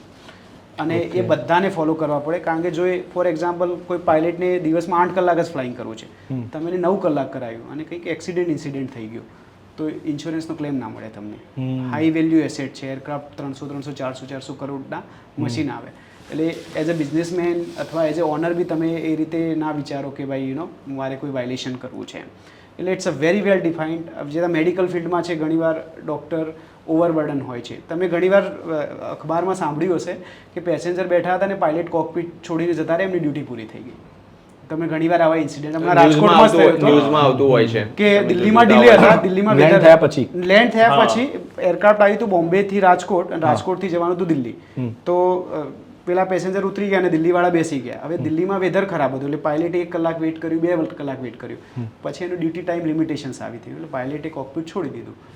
એનો ટાઈમ પૂરો થઈ ગયો. હવે એરલાઇન્સની જવાબદારી છે કે આ તો ફ્લાઇટ કેન્સલ કરે અથવા બીજો પાયલટ રિઝર્વ પાયલટ જેમની જોડે હોય ને સ્ટેન્ડ બાય વાળા તમે વિચારો કે તમે તો સવારના એ પછી કંપનીની એ રિસ્પોન્સિબિલિટી કંપનીની અને રિસ્પોન્સિબિલિટી આના છે. પાછળનું ટેકનિકલ કારણ છે બહુ બધા રિસર્ચ પછી કે તમે ફોર એક્ઝામ્પલ આખો દિવસ કામ કર્યા પછી તમને રાત્રે કોઈ ગાડી ચલાવવાનું કે ફટીક હોય તમારા દિમાગમાં. હવે સવારના 5-6 વાગ્યાના કેપ્ટન ફ્લાઇટ ઉડાડતા હોય અને તમે એમને ઓવર લિમિટ કરો ને એમાં બી બેડ વેધરમાં જાય તો તમારા રિએક્શન્સ એ રીતે હાથ પગ ના ચાલે જે રીતે ચાલવા જોઈએ, માઇન્ડ બી ના એવું ચાલે, માઇન્ડ બી ના ચાલે, સ્લો થઈ જાઓ તમે તમે થોડા. સ્લો થઈ Fatigue જાઓ, level. નમ થવા લાગો એમ. અને નીચે તો તમે શું કરો, કદાચ એવું લાગ્યું તો આપણે શું ઘણી વખત આપણે ઊંઘ આવતી હોય તો ગાડી સાઈડમાં કરી દઈએ, અને સૂઈ જઈએ. ઉપર you don't have any choice સાઈડમાં કરવાની, રાઈટ? એટલે આના કારણે પછી એવિએશન રિસર્ચ સેન્ટર એક વસ્તુ ઇન્ટ્રોડ્યુસ કરી કે controlled rest. Even in aircraft જ્યારે તમે 7-8 કલાકની ફ્લાઇટ કરતા હોય ને, when everything is normal, other pilot is there in cockpit, એટલે કેપ્ટન અથવા કોપાયલટ એની સીટ ઉપર કંટ્રોલ રેસ્ટ નહીં કહેતા આપણે 5-10 મિનિટ સૂઈ જાઓ. એ બાય લો એ લોકોએ, કારણ કે એનાથી એવું બહાર આવ્યું કે 10 મિનિટનો આરામ કરવાથી એનું પરફોર્મન્સ 50% ઇમ્પ્રૂવ થઈ ગયું છે. તમે ફોર એક્ઝામ્પલ દિવસમાં બપોરે અડધો કલાક સૂઈ લો Power તો nap લઈ લો. ફર્સ્ટ હાફ તમારો આખો અલગ હોય ને પછી તમને એક નવી ઉર્જા મળે નેક્સ્ટ હાફમાં કામ કરવા માટે. એટલે જાઓ હવે કંટ્રોલ રેસ્ટ બને લોંગ ફ્લાઇટ માટે છે, 4 કલાક 5 કલાક 10 કલાકની ફ્લાઇટ હોય ને એના માટે. એક પાયલટની લાઈફસ્ટાઈલ કેવી હોય? તમે જ્યારે લેન્ડ કરો તો પાયલટને શું સુવિધાઓ મળે જનરલી? સી સુવિધા તો ખાવા પીવાથી લઈને રહેવાની સુવિધાઓ કેવી હોય? હા બધી જ રીતે, કારણ કે શું હોય છે કે એક બ્રિટિશ એરવેઝનો ઇન્સિડન્ટ તમે સાંભળ્યો હશે કે બ્રિટિશ એરવેઝના પાયલટ ત્યાં દિલ્હીમાં રોકાયા હતા, લંડનથી ફ્લાઇટ લઈને આવ્યા હતા. હવે દિલ્હીમાં કંઈ કન્સ્ટ્રક્શન ચાલતું હતું તો રાત્રે પેલું કટકટ ચાલતું હતું ને એને ઊંઘ ના આવી, બરાબર. હોટેલ બહુ સારી હતી, 5 સ્ટાર હતી. તો સવારે કેપ્ટને સિક રિપોર્ટ કરી દીધું કે હું ફિટ નથી આ ફ્લાઇટ કરવા માટે, કારણ કે મને રાત્રે ઊંઘ નથી આવી. તો આખી 350-400 પેસેન્જરની ફ્લાઇટ કેન્સલ થઈ, બરાબર ને. એટલે what I mean to say કે એવિએશનમાં સેટ પ્રોટોકોલ છે કે તમને ઘરેથી ગાડી લેવા આવે, બરાબર. હવે તમે 2 કલાકનું ડ્રાઈવ કરીને સીધા કોકપિટમાં બેસો તો તમે ટાયર્ડ હોય અથવા તમારી માનસિકતા અલગ હોય. અલગ હોય, એટલે તમે થોડા યુ નો, એટલે it's not about luxury, it's હરીમાં અબાઉટ આવેલા હોય, સેફ્ટી. બ્રીથિંગ બી તમારું, કે તમે ત્યાં જાઓ તમને સારા એન્વાયરમેન્ટમાં રહેવા મળે, સારું જમવાનું મળે. ઘણીવાર એવું થયું છે કે ફૂડ પોઈઝનિંગ ના ઇશ્યુ થતા હોય. પાયલટને ફૂડ પોઈઝનિંગ થઈ ગયા છે. એટલે ઇનફેક્ટ 2 પાયલટનું જમવાનું બી આવતું હોય ને તો દીપ્તેશભાઈ મારા બીજા પાયલટ હતો એ અલગ જમે અને હું અલગ જમું, અને બંનેના જમવા વચ્ચેને બી ગેપ હોય. એટલીસ્ટ એક જણાને કદાચ ફૂડ પોઈઝનિંગ થઈ ગયું, ફૂડ ખરાબ છે તો બીજી હોટલનું આવ્યું એટલે ઓબ્વિયસલી એ તો એટલીસ્ટ મતલબ પોસિબિલિટી ઓછી રહે એમ, યુ નો, રિસ્ક જ્યારે કોઈ મોટા એરપોર્ટ પરથી ફ્લાઇંગ કરવા જતા હો તો પાયલટનું ચેકિંગ થાય ખરું? થાય. અમારે એવરી ફ્લાઇટ પહેલાં અમારે મેડિકલ ચેકઅપ થાય, એલ્કોહોલ ટેસ્ટ થાય, જનરલ મેડિકલ કન્ડિશન ચેક થાય, પ્લસ અમે ફિટ છીએ કે નહીં બધી એવરી ફ્લાઇટ પહેલાં રિગાર્ડલેસ ઓફ ઓલ ધ પાયલટ બધાનું ચેકિંગ થાય. ઓકે, એક સવાલ પૂછવાનો રહી ગયો કે જે VVIPs જે એરક્રાફ્ટ હોય છે જેમાં મોટા પોલિટિકલ લીડર્સને લઈને, તો એની અંદર પેરાશૂટ હોય કે ના હોય? ના, કોઈ બી સિવિલ એરક્રાફ્ટમાં ના હોય. ઓકે, ઓનલી એરફોર્સ, હા, ઓનલી એરફોર્સના જે ફાઇટર જેટ હોય ને એમાં જ હોય છે. ઇવન આઈ થિંક એમના જે પેલા એરફોર્સના ટ્રાન્સપોર્ટ એરક્રાફ્ટમાં બી નથી હોતું, ટ્રાન્સપોર્ટમાં નથી હોતું. એનું કારણ છે, કારણ કે એરફોર્સના પાયલટ, જો તમને માનસિકતા કહું, બે વચ્ચે ડિફરન્સ શું છે કે that aircraft and pilot are train to kill somebody, બરાબર ને. એ કોઈને મારવા માટે આસમાનમાં ઉતર્યા છે, અમે કોઈને બચાવવા માટે આસમાનમાં છીએ. એટલે બંનેના ગોલ અને મિશન ડિફરન્ટ છે. એટલે એરક્રાફ્ટ એ રીતે ડિઝાઇન કર્યું કે ડિઝાઇન કર્યું ભલે ને એરક્રાફ્ટ ડેમેજ થઈ જતું પણ પાયલટ બચવું જોઈએ, અને એમાં એકલો જ છે, એ એકલો જ છે, બીજું કોઈ હ્યુમન લાઈફ ઇન્વોલ્વ નથી. અને એમને શું લો ફ્લાઇંગ બી બહુ કરવાનું, બહુ સ્પીડ બી બહુ વધારે હોય છે, એટલે એમની જોડે ટાઈમ ઇશ્યુ બી હોય. કદાચ કંઈ બી થયું એરક્રાફ્ટમાં તો દે ડોન્ટ હેવ ટાઈમ કે ભાઈ યુ નો ગમે ત્યાં બીજે સેફ લેન્ડ કરીએ. આપણે તો 30,000-40,000 ફીટ ઉપર ઉડતા હોય તો લાઈક કંઈ થાય તો બી યુ હેવ ટાઈમ. એવું કંઈ હોય ખરું કે એકદમ એવી કોઈ ઇમરજન્સી આવી ગઈ ને નીચે કશું છે જ નહીં એમ, ન રોડ કે એને લેન્ડ કરવાનું થાય તો વોટર પ્લેટિંગ કરી શકો, તો વોટર કરી શકો, રેગિસ્તાન કરો, રેગિસ્તાનમાં કરી શકો. રેગિસ્તાનમાં ચાલે? ખેતરમાં બી કરતા હોય લોકો, કંઈ ના મળે તો. અચ્છા, ખેતરમાં બી જતા. તો પાણીમાં કર્યા પછી એટલે આ ડિફરન્સ છે હેલિકોપ્ટર ને એરક્રાફ્ટ. એરક્રાફ્ટ ગ્લાઇડ કરી શકે, જે ત્યાં પક્ષીની ગ્લાઇડ કરતું અવડે ધીમે રહીને. હેલિકોપ્ટરના એરોડાયનેમિક્સ એવા છે કે ગ્લાઇડ ના કરી શકે, તરત પેલું સ્ક્રમ્બલ થઈ જાય, ક્રેશ થઈ જાય, ક્રેશ થઈ સીધું નીચે down જાય. ને એરક્રાફ્ટ ધીરે ધીરે નીચે ગ્લાઇડ કરી શકે. મતલબ પાયલટ જોડે ટાઈમ હોય ક્યાં કે હું ઓપન ફિલ્ડમાં એટલે ઉતારું, એની field પાણીમાં choose ઉતારું કે કઈ જ રીતે. ઓકે, એટલે તમે પેલો હડસન રિવર નો સાંભળ્યું હશે હા, US કે બધા ગાયબ થઈ જાય છે એવું બધા કહેતા ના હોય ના, છે. એ જે કેસ સ્ટડી છે તમે યુટ્યુબ પર એ જોજો. અલગ છે. ઓકે, એ જે પાયલટની જે ડિસિઝન મેકિંગ હતી એ અત્યારે બી એવિએશનમાં શીખવાડવામાં આવે છે કે મિરેકલ હતો. કોઈ બી દુનિયાની ટ્રેનિંગ એરક્રાફ્ટના 2 એન્જિન ફેલ થાય ને એ ટ્રેનિંગ તમને ક્યારે એ હડસન રિવરની વાત કરીએ. સિંગલ એન્જિન ફેલિયર જ તમને ટ્રેનિંગ ડિટેલમાં કહી દો આપવામાં કે આવે. શું હતું, સ્ટડી શું હતું. હડસન રિવર કેવું હતું કે બહુ યુનિક સ્ટોરી છે, તમને ખાલી કટ કરીને થોડું શોર્ટમાં કહી દઉં. એ લોકો ટેક ઓફ કર્યા ન્યુયોર્કથી. હવે ન્યુયોર્કમાં શું છે, પક્ષીઓને પેલી મોટી મોટી સમડી નહીં આવતી, એ પ્રોબ્લેમ હોય છે. એટલે એ દિવસ કેપ્ટન કો પાયલટને ટ્રેન કરી રહ્યા હતા, કારણ કે કો પાયલટને બી ટ્રેન કરવા જરૂરી છે, કેમ કે તમને કશું થયું તો એના અંદર એટલી સ્કિલ હોવી જોઈએ કે એરક્રાફ્ટ ઉતારી શકે, પણ એને તમારે કન્ટિન્યુઅસ એક્સપોઝર આપવું પડે. તો એ દિવસ કો પાયલટ ફ્લાય કરી રહ્યો હતો, એ બી વેલ એક્સપિરિયન્સ હતો. તો એ લોકો 2,500-3,000 ફીટ ઉપર ગયા. એરક્રાફ્ટ આખું ફૂલ હતું, પેસેન્જર, એમનો કાર્ગો અને ફ્યુલ, એટલે એરક્રાફ્ટ 80 થી 85 ટન વેટ હતું, બરાબર. હવે મોટી મોટી સમડીઓ બંને એન્જિનમાં ઘૂસી ગઈ અને બંને એન્જિન ફેલ થઈ ગયા. ઓહો. એટલે તમે 80 ટનનું વજન લઈને you are in the air without any power, બરાબર. એટલે હવે કેપ્ટનને શું કર્યું કે પહેલાં 15-20 સેકન્ડ તો ડિસિઝન લેવામાં ટાઈમ લગાવ્યો. એને કો પાયલટને કીધું કે તું જ ફ્લાય કર, કારણ કે ત્યાંથી અહીંયા કંટ્રોલ ટ્રાન્સફર કરવામાં 10 સેકન્ડ એને વેસ્ટ નહોતા કરવા. અને એને વિચાર્યું કે હું હવે એરપોર્ટ પાછું નહીં આવી શકું, એટલે એને વિચાર્યું કે હડસન રિવરમાં લેન્ડિંગ કરી દઉં, અને it was the safe landing, બરાબર. બધું થઈ ગયું. એના પછી એવિએશન ઇન્વેસ્ટિગેશન ચાલુ થયું. બધાએ પાયલટને બ્લેમ કરવાનું ચાલુ કર્યું કે આ એરપોર્ટ પર પાછો આવી શકતો હતો, તો એરપોર્ટ પર કેમ ના લેન્ડ કર્યો, કે રિવર પર જ કેમ લેન્ડ કર્યો, આમ તેમ. બિલકુલ. ઇન્વેસ્ટિગેશન બોર્ડ બેઠું, કોર્ટમાં વાત ચાલી. પછી પાયલટે બહુ સ્માઇલ કરીને કીધું કે તમે સિમ્યુલેટરમાં બધી સિચ્યુએશન કરી કે ભાઈ આ હાઇટથી તો તમે પાછા આવી શકતા હતા, બધું થઈ શકતું હતું. એટલે પાયલટે કીધું કે એક હ્યુમન કોન્સેપ્ટ તમે વિચારો, તમે લોકો અત્યારે હાલ પ્રેક્ટિસ કરી રહ્યા છો કે તમને ખબર છે કે આ પ્રોબ્લેમ આવવાનો છે. મને તો ખબર નથી ને આ પ્રોબ્લેમ આવવાનો છે. પ્રોબ્લેમ આવ્યા પછી તમે 20 સેકન્ડ ડિસિઝનમાં લો અને પછી મને બતાવો કે તમે લેન્ડ કરી શકશો કે નહીં, તો કોઈ નહોતું લેન્ડ કરી શકતું. રાઈટ. એટલે એકચ્યુઅલી ઇન્વેસ્ટિગેશનમાં આટલું બધું મેજર એટલા માટે હતું કે એને પહેલા જ કોલમાં કહી દીધું હતું કે we are going to Hudson. સીધું જ decision. એટલે કે એર ટ્રાફિક કંટ્રોલર એને ગાઈડ કરતો હતો કે you have LaGuardia, you have Teterboro also. Teterboro, હા, બીજા બધા રનવે છે, આ બધા રનવે તારા માટે અવેલેબલ જ છે, તું ટ્રાય કર. પણ એને પહેલા જ કોલમાં એવું ડિસિઝન લઈ લીધું કે વી આર ગોઈંગ હું રિવરમાં જ લેન્ડ કર્યું. એટલે બધાને એમ લાગ્યું કે ઇન્ટેન્શનલી એટલે તો land આવી નથી. અને એને safe land that decision was the best. હા, એને સેફ લેન્ડ એ કરી. પહોંચી ના પ્રોબ્લેમ એ જ હતો કે શકે, ના કર્યું હોત તો, ના થયું હોત તો, એમ મેઇન એ હતું. અત્યારે તમે 3 મિત્રોએ પણ કોઈ કંપની મેનેજ કરો છો કે જાય છે, એ શું છે એની થોડીક ડિટેલ આપો. એટલે આમાં શું હતું કે એવિએશનમાં અમારા લોકોનો એક્સપિરિયન્સ હતો બધાનો. અને શું થતું પર્ટિક્યુલરલી આપણા ગુજરાતી જેને એરક્રાફ્ટ લેવાનો શોખ છે, કે એ લોકોને કોઈ પ્રોફેશનલ કંપનીઝ નથી મળી રહી જે ટેકનિકલી આ વસ્તુને મેનેજ કરે અથવા ઇસ્ટાબ્લિશ કરે. એટલે અમે કોઈની મદદ કરતા હતા અમે બધા થઈને. પછી એમાંથી અમને વિચાર આવ્યો કે આ વસ્તુ આપણે બી કરી શકીએ, આપણો સબ્જેક્ટ છે. લાઈક એક ડોક્ટર હોય એટલે આગળ જઈને પોતાની પ્રાઇવેટ હોસ્પિટલ કરે, એવી જ વસ્તુ છે. તો શું નામ શું છે તમારી કંપની? અમારે સ્કાયલેન્ડ એવિએશન અમારી કંપનીનું નામ છે. ઓકે. અત્યારે હાલ અમારી કંપની 4 મશીન એટલે 1 હેલિકોપ્ટર ને 3 એરક્રાફ્ટ અમે સક્સેસફુલી મેનેજ, મેન્ટેન અને ઓપરેટ કરી રહ્યા છે. 40 થી 45નો સ્ટાફ છે અમારી જોડે, પાયલટ્સ, એન્જિનિયર્સ ને બધા થઈને. એમાં આપણે શું સર્વિસ આપીએ છીએ?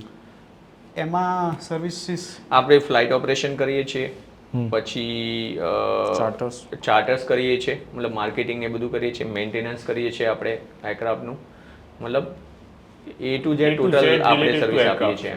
કોઈ પણ સામાન્ય માણસને તમારી સર્વિસ લેવી હોય તો લઈ શકે ખરી? કોઈ બી સામાન્ય માણસ બી લઈ શકે, તો પણ એ કી ડિપેન્ડ ઓન કે ફાઇનાન્શિયલ એટલે માની લો કે કોઈ ફાઇનાન્શિયલી સક્ષમ છે, હા, તો કોઈ બી કરી શકે, સર્વિસ તમારી લઈ શકે. બિલકુલ લઈ શકે.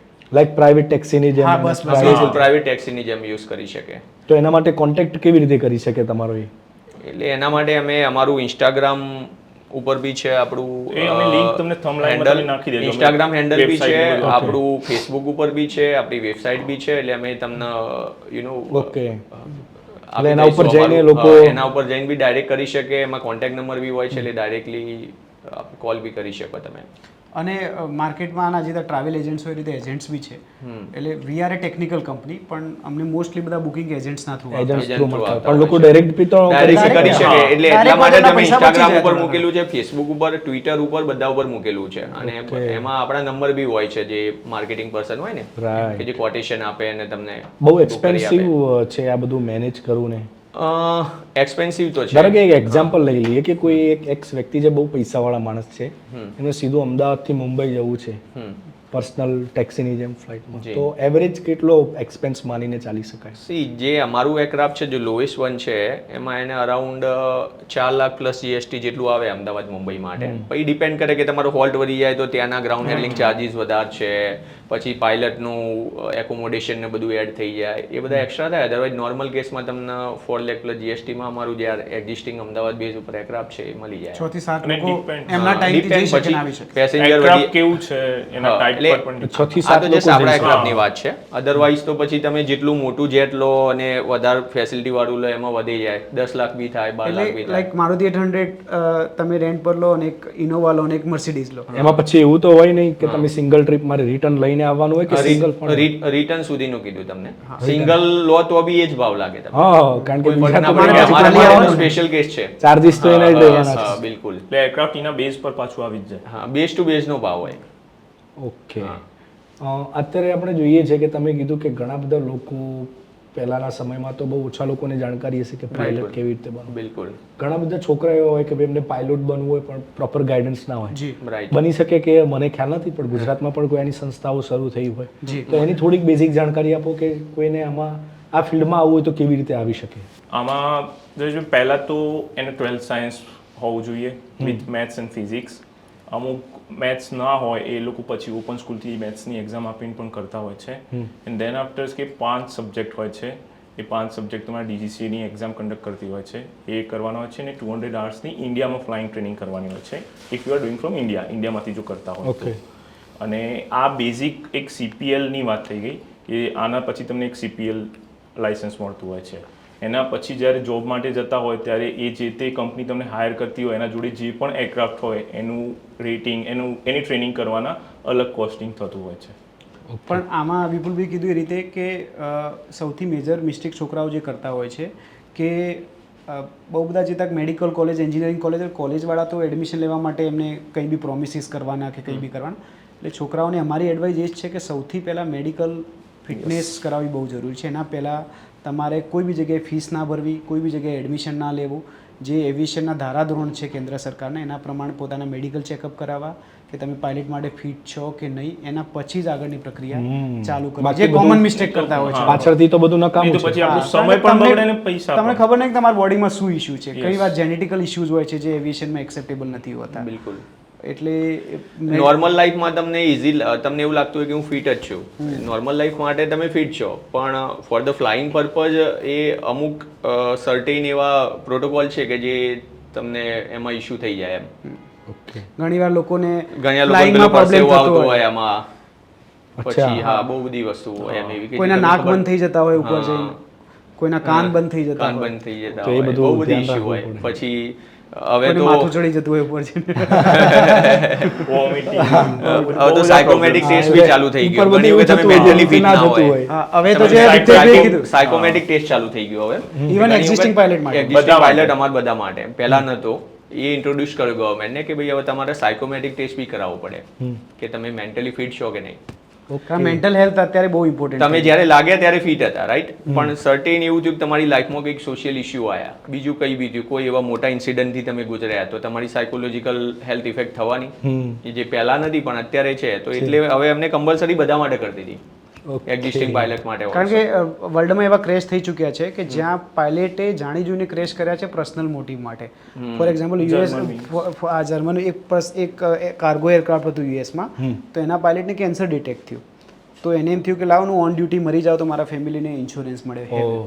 પછી જર્મન વિંગ્સ કરીને જર્મનીમાં એક એરલાઇન્સ હતી, તો એના પાયલટે કેપ્ટન જ્યારે ટોયલેટ કરવા ગયા એટલે અંદરથી દરવાજો લોક કરી દીધો અને એના કંઈક ગર્લફ્રેન્ડ જોડે કંઈક ઇશ્યુ થયો હશે, એટલે એને એવું કીધું હતું કે હું એવું કામ કરીશ કે તને દુનિયા યાદ રાખશે, મને બી દુનિયા યાદ રાખશે.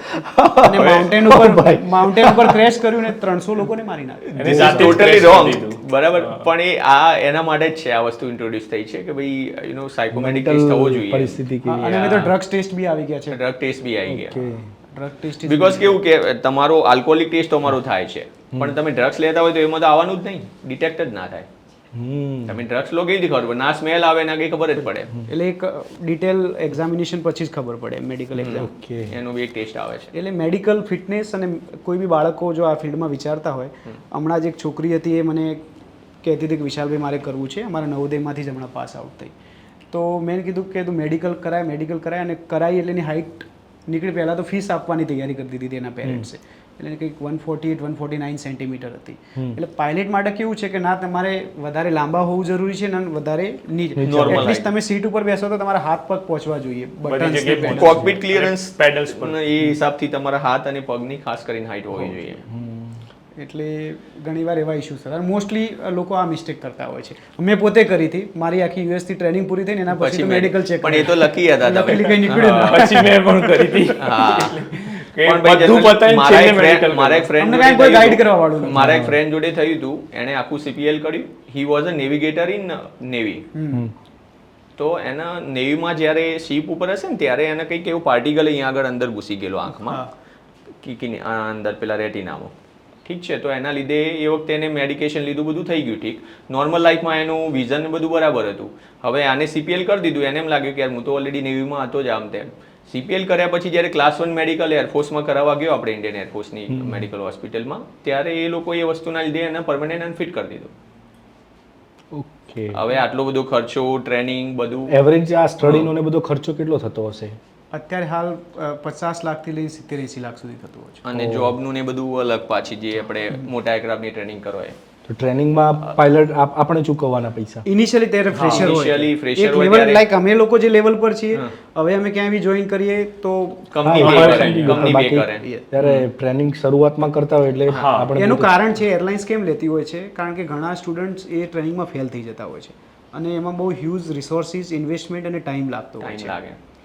એટલે એ લોકો સિક્યોર કરવા માટે વસ્તુ કરતા હોય છે. 1 થી 1.5 કરોડ રૂપિયા થઈ જતા હશે થોડા 1 કરોડ માની લો. 1 કરોડ અરાઉન્ડ 1. ઓકે. કેટલી બદલાઈ છે તમારી ત્રણેયની લાઈફ, પાયલોટ પહેલાની અને પાયલોટ પછીની? લોકોની જોવાની દ્રષ્ટિ બદલાઈ છે? પહેલી તો વસ્તુ, નાના છોકરા હતા જ્યારે પાયલટ બનવા નીકળ્યા હતા, ત્યારથી હવે ઓલમોસ્ટ નેક્સ્ટ પડાવ ઉપર આવ્યા. એજના હિસાબથી એક વસ્તુ અમને બહુ ખુશી થાય છે, ખાસ કરીને ગામડાઓમાં, કે બાકી બધા પ્રોફેશન વાળા લોકો ઉભા હોય ને અમે પાયલટ હોઈએ તો છોકરાઓનું એટ્રેક્શન અમારા તરફ વધારે હોય લોકોને છે. જોવાનું- બિલકુલ, હા, બિલકુલ. એ અલગ અલગ દ્રષ્ટિથી હોય જોતા છે. હોય છે. એટલે એ વસ્તુ જોઈને બહુ આનંદ થાય. સેકન્ડ વસ્તુ, અમારી ફિલ્ડ એવી છે ને કે બોરિંગ નથી ફીલ થતું અમને. એવરી ટાઈમ અલગ Interesting છે. ડેસ્ટિનેશન, અલગ આપણું challenge. કામ બી ઇન્ટરેસ્ટિંગ છે, હા, અને એટલે રોજ આપણે નવો એન્જોય બી દિવસ જ કરીએ હોય. છે. એટલે મજા આવે છે. We are enjoying it. I hope કે તમને બધાને પોડકાસ્ટમાં મજા આવી છે. મને જે બિલકુલ સવાલો નહીં, થયા મેં પૂછ્યા. ના ના, ના, મજા આવી ના, અમને. બહુ આનંદ બહુ જ થયો મજા આવી. આપની અને સાથે natural રહ્યું બિલકુલ. સંવાદ કરીને. અને જે પણ લોકો જોશે એમને પણ બહુ મજા આવી હશે. આવતા સપ્તાહે કોઈ નવા વ્યક્તિ સાથે, કોઈ નવા મુદ્દાઓ સાથે ફરીથી મળીશું. ત્યાં સુધી મને આપશો રજા. ધ જેડી ગુજરાતી શો દિલ કી બાત કરતા હું.